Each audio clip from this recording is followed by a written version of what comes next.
आदिगुरु नमस्कार निराकार, श्री सतगुरु चरण ओत प्रोत परवे।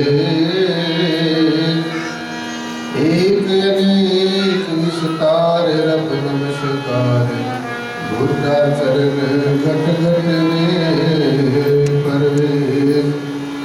धन धन मेरे सदगुरु पूर्ण गुरु महताब, बार बार करो वंदना नमस्कार हर बार। आप नयाते जगत में तो जल मरता संसार, जग तारण को आवे मेरे पूर्ण गुरु महताब। जग तारण को आवे लक्ष्मण सिंह महाराज। शासन जी प्यार और सत्कार के साथ कहना जी, बोलो सदगुरु भगवान की, बोलो सर्व संत समाज की। शासन जी सेटिंग से करके और आज 1 महीने के बाद आपको ये ज्ञान चर्चा सुनने का मौका मिलता है। तो सबने एक वंचितों को एकाग्रता की आज के जो संतों महापुरुषों के आपने वचन सुने और सतगुरु भगवान के चरणों में थोड़ी हाजिरी और लगाई, तो सबने एकाग्रता से एक वंचित होकर बात को श्रवण करना है और अपने जीवन में धारने की उसको कोशिश करनी है। जैसे आपको अनेक सत्संग में शासन में बताया जाता है कि संसार के अंदर जिस इंसान को सत्संग मिल जाए और चाहे दुनिया की और कोई चीजें ना मिले तो उसका काम चल सकता है। लेकिन अगर हमारे जीवन में सत्संग ना हो, ज्ञान चर्चा ना हो, परमेश्वर के नाम की चर्चा ना हो, बंदगी ना हो, इबादत ना हो, तो मैं समझता हूँ कि हमारे में और पशुओं के जीवन में कोई फर्क नहीं है। क्योंकि हमारे वेदों शास्त्रों ग्रंथों में भली बात बताया है, बड़े स्पष्ट तौर से बताया है। सभी धर्मों के सदग्रंथ पुकार के शास्त्र में यही बात हमें बता रहे हैं। ये जो हीरा सा जन्म मिला है, ये जो मनुष्य को यूनि मिली है, ये 84 लाख जन्मों के बाद हमें नसीब होती है। 84 लाख जन्मों के बाद में ये गोल्डन अपॉर्चुनिटी, ये सुनहरी मौका मिलता है। तो ये जो मनुष्य की जोनी है शासन की, जो हम सबको नसीब हुई है,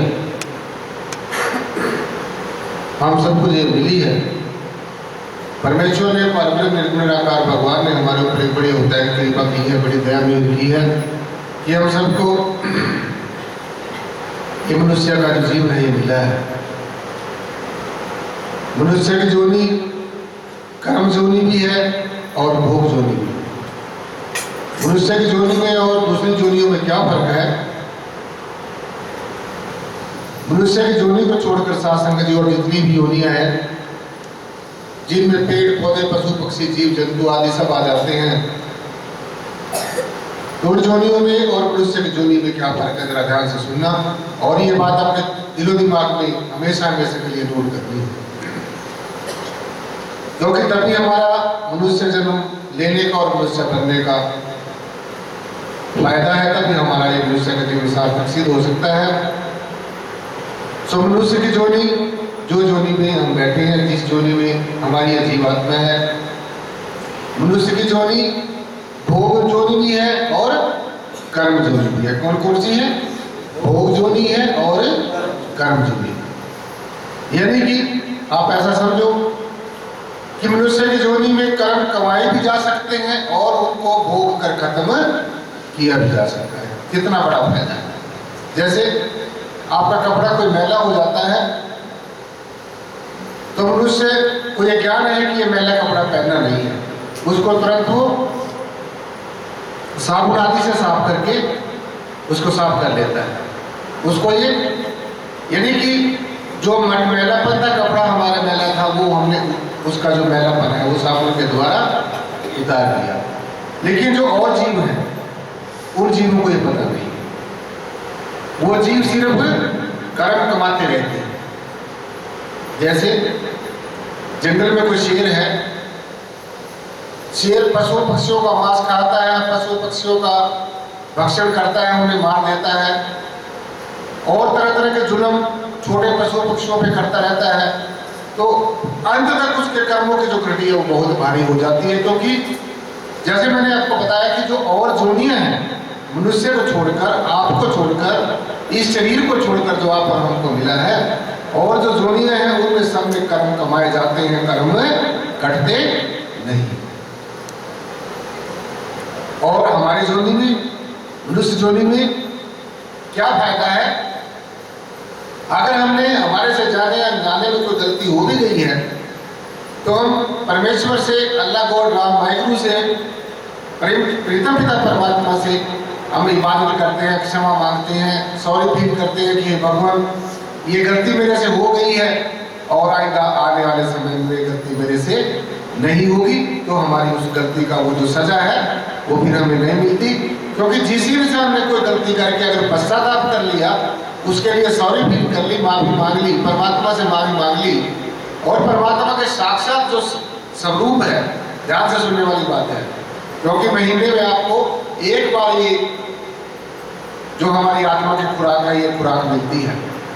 और मैं अगर ये बात ना कह दूं तो आप चाहे इस बात को गुस्सा भी करना, लेकिन मैं समझता हूँ कि जितने भी लोग यहाँ पर आप आते हैं, भाई बहने आते हैं, जब तक उनको सच्चाई से वाकफ नहीं कराया जाएगा तो मेरे ख्याल में वो कहीं आगे जीवन में आगे भटक ना जाए।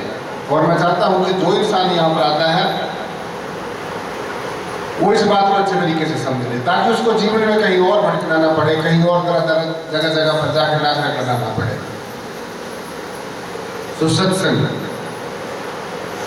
सत्संग की हमारे जीवन में इतनी बड़ी महिमा है, इतनी बड़ी महिमा है कि संसार के किसी रिश्ते नाते सके संबंधी की संसार में जितने भी हमने चीजें प्राप्त की हैं और हम प्राप्त करने की कोशिश कर रहे हैं, प्रयास कर रहे हैं, उनमें किसी की भी इतनी कीमत नहीं है। कोई भी इतनी कीमत वाली चीज नहीं है जितनी कीमत वाली क्या है? क्या है? सत्संग। देखो कितनी धीमी आवाज आई है जब मैंने पूछा ये सत्संग जो बहुत ही अमूल्य चीज जहां पर आकर हमें मिलती है, आत्मा का ज्ञान हमें मिलता है, तो कितनी धीमी आवाज में आपने कहा। इससे साबित होता है, इससे मुझे ऐसा लगता है कि आप लोगों को सत्संग ज्यादा बिल्कुल फायदेमंद शायद नहीं लगता, वो ऐसा नहीं सोचना। दुनिया के जितने भी सदग्रंथ हैं, दुनिया के जितने भी गुरु हैं, सभी बात पुकार कर, ये बात ध्यान से नोट कर लेनी है। तुम जीवन में जितने भी पूजा पाठ करते रहना, जितने भी वेदों शास्त्रों का ध्यान करते रहना, एक गुड़िया बैठ जाओ, ये बैठाओ किसकी बेटी है, अपने बच्चों को संभाल के बताया करोगे। तो दुनिया में जितने भी सदग्रंथ हैं, जितने भी संत महापुरुष हैं, चाहे वो पहले समय में रहे होंगे, अब समय में है और आगे आने वाले समय में, कुछ बातें ऐसी हैं साधु जी जो जन्म जन्मांतरों से, युग युगांतरों से, जब से भी ये सृष्टि रची है तब से ही वो सिद्धांत जो के तो चले आ रहे हैं, तब से वो कानून जो के तो चले आ रहे हैं, और वो कानून कभी फेल नहीं होते, कभी खत्म नहीं होंगे, और वो हम सब पर लागू होते हैं। तो हम सब पर सबसे जो बड़ा कानून है, जो हमें समझना है, जिसको समझने के बाद में कुछ और चीज ज्यादा समझने की जरूरत नहीं रही, जिसको जानने के बाद में और कुछ ज्यादा जानने की जरूरत नहीं है, तो वो क्या चीज है? वो है सत्संग। विश्वामित्र जी के बारे में आपने सुना होगा। विश्वामित्र एक बहुत ही धुरंधर तपस्वी हुए। विश्वामित्र जी एक बहुत ही बड़े उच्च कोटि के तपस्वी हुए हैं, बहुत शक्ति के मालिक हुए हैं। तो एक बार क्या हुआ, संयोग से जो वशिष्ठ मुनि जी महाराज, ध्यान से सुन रहे हैं, अपने आप को पता चलेगा कि सत्संग में, और ये जो आप लोग पूजा पाठ दाएं बाएं के कर्म कांडों में फंसे रहते हैं और ये सोचते हैं फलाने संत के पास चलते हैं, भाई उसके पास बहुत बड़ी शक्ति है, तो ये जो चमत्कारिक शक्तियां हैं जिनको देखकर आप डर जाते हैं, जिनके प्रभाव से आप सोच लेते हैं, जाने आपको थोड़ा सा दुख हुआ तो आपने सोच लिया चलो भाई भाग चलो यहां से हमें कुछ मिलने वाला नहीं है, कहीं और चलते हैं। वो बात आपको बता रहा हूं कि सत्संग में और ये जितनी भी हम जब तक करके निधि असीमित शक्तियां प्राप्त करते हैं, इनमें क्या फर्क है? आत्मा के ज्ञान में और देवी देवताओं की शक्ति में क्या फर्क है? तो ध्यान से सुनना है सब में, ताकि आपके अंदर जो सोई हुई जो आत्मा है, ये जो सोया हुआ तुम्हारा मन है, जो ये इंसान को सत्संग की तरफ आने के लिए आने नहीं देता, तरह तरह की कोई ना कोई अटकलें पैदा कर देता है। तो आज आपने यही बात सुन के जानी है। जैसे पिछले बार मैंने कहा था कि हर एक संडे को आपने सत्संग में आना है। एक बात ध्यान से सुनना भाइयों बहनों, आप सबने अच्छी तरीके से नोट कर लेनी है कि आप यहाँ पर आते हो अपने उद्धार के लिए आते हो, अपने जीवन के सुधार के लिए आते हो। और यह भी बात अच्छी तरीके से अपने दिल में नोट कर लेना कि जितना आप यहाँ पर आकर कर्म करते हो, अपने घर बार में परिवार में आप जो कुछ करते हो, अपने बीवी बच्चों घर परिवार के लिए करते हो, उसका आपको कुछ नहीं मिलना है। वो आपकी जिम्मेवारी है, आपकी ड्यूटी है। आप अपने बीवी को, बच्चों को, कोई नौकरी करते हैं, कोई मेहनत करते हैं और अपने परिवार का पालन पोषण करते हैं और आप ये सोच लेते हैं कि बस हमारा जीवन यही है। नहीं, आप गलती कर रहे हैं। वो आपकी एक जिम्मेवारी है, आपकी एक अपने समाज के प्रति ड्यूटी है, आपकी एक माता पिता बनने का अपने बच्चों के प्रति एक दायित्व है, एक ड्यूटी है। उससे अध्यात्म का, गुरुमत लाइन का, सतगुरु महाराज के साथ उसका कोई संबंध नहीं है। सो वो काम करते करते, अपने संसार के काम करते करते, उसमें से जो समय आप निकाल कर सतगुरु भगवान के दरबार में लगाते हैं, अपनी हाजिरी यहाँ पर लगाते हैं और अपनी आत्मा को जो भोजन देते हैं, जो एक ज्ञान की चर्चा सुनकर हमारी आत्मा प्रफुल्लित होती है, जागती है, सो जो जन्म जन्मांतरों से हमारी तरह तरह की जोनियों में ऐसे ही बहुत ही आत्माएं सहन करती आई है। सो लास्ट टाइम यहाँ पर मैंने आपको कहा था कि जैसे सभी मिशनों का सत्संग एतवार को होता है, तो यहाँ पर भी हर एक एतवार को सत्संग होना चाहिए, ज्ञान चर्चा होनी चाहिए। लेकिन मैंने ये भी देखा साथ संगत जी कि आप यहाँ पर बैठे बैठे ऐसे अपने गर्दन तो लटका देते हैं कि जैसे आपको सब कुछ समझ में आ गया। लेकिन मैंने देखा दो चार संडे जो एतवार मेरे होते हुए निकले हैं, तो कितने लोग यहाँ पर सत्संग में आए। तो इससे आप ये मत समझना कि इसमें कोई मेरी कोई कमी हो जाएगी या मेरे पास कोई कमी हो जाएगी, नहीं, इससे आपके ही जीवन में कमी आ जाएगी। देखिए, जो है हमारा शरीर है, इसको आप चलाने के लिए तरह तरह के व्यंजन खाते हैं, तरह तरह के इसके ऊपर अच्छे कपड़े पहनते हैं, अपने आप को अच्छा दिखाने के लिए तरह तरह के आप और क्रम करते हैं। वो हर रोज 3 से 1 साल अगर नहीं खाता भोजन तो 2 समय तो जरूर खाता है। तो आप ये सोचो कि आपके अंदर जो हमारी आत्मा है, आपके अंदर जो आपकी आत्मा है, उसके लिए आप क्या करते हैं। ये तो ऐसे हुआ जैसे घर में 4-5 मेंबर है, एक मेंबर बेचारा बिल्कुल ही भूखा रहे और 4-5 मेंबर एक्सप्रेस नहीं करे, मौज उड़ाए। ये लाइट बंद करता हूँ, वो भी कर दो लाइट। तो ये समझे मेरा शासन जी कि सबसे जो इंपॉर्टेंट है हमारे जीवन में जो चीज है वो क्या है, आज आपने सिर्फ यहां से सुन के जाना है। सबसे जरूरी हमारे जीवन में सत्संग है। देखिए, अगर ये जैसे ये मकान है, ये कुटिया है, ये अंदर से गंदी हो रहे और बाहर से साफ सुथरी होती रहे तो मेरे ख्याल में उसका कोई फायदा नहीं है। अगर एक घर परिवार में अंदर रहने वाला मरीज हो और बाहर से वो घर बहुत साफ सुथरा हो, तो मेरे ख्याल में तो शोभा देने वाली बात नहीं है। तो आप लोगों के साथ ऐसा ही होता है। आप बाहर से बड़े चिकने चुपड़े दिखते हैं, बड़े ये दिखते हैं कि हाँ भाई आदमी बड़ा समझदार है, यहाँ पर बैठ के बड़ी गर्दन हिला देते हो कि इनके समझ में सब कुछ आया, मैं सम्मान लूं। लेकिन वास्तविकता कुछ और ही होती है।